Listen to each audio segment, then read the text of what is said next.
بقول لك ايه يا لا، امم انت عارف انا جايبك النهارده ليه؟ ليه؟ عشان خاطر انت بتضحكي عليا. بضحك عليك؟ اه بضحك عليك في بتضحكي ايه؟ عليا. ايه؟ بضحك عليك في ايه؟ ضحكت عليك في ايه؟ هقول لك في ايه. دلوقتي الناس كلها عندي في الكومنتات بتقول ان انت مصريه مش سودانيه. ف- قولي الحقيقه. والله العظيم يعني انا مش عارفه اقول لك ايه، بس انا سودانيه والله. والله سودانيه. ما هو ما حدش بيصدق حد دلوقتي. الناس كلها بتقول عليك انك بتتكلمي احسن من المصريين. هي ملهاش علاقه. ما انا لو في امريكا هتكلم انجليزي مش هتكلم عربي يعني. هتكلم بلغه البلد اللي انا فيها. يعني اه. حاجه نورمال يعني.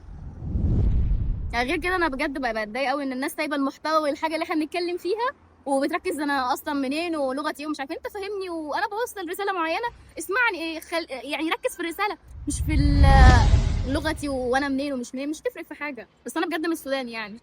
وما حدش مصدق. مش مهم. مش مهتم حد طب عايز دليل يعني؟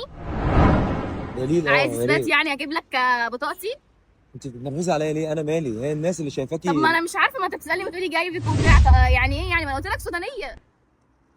لا انت مش في السودان، لا. والله سودانيه. والله هما اللي بيقولوا انت مش في طب السودان. عايزين دليل يعني؟ اه يا ريت يعني. طب انا هروح اجيب لكم دليل. بصراحه فين؟ خدي. خدي الو.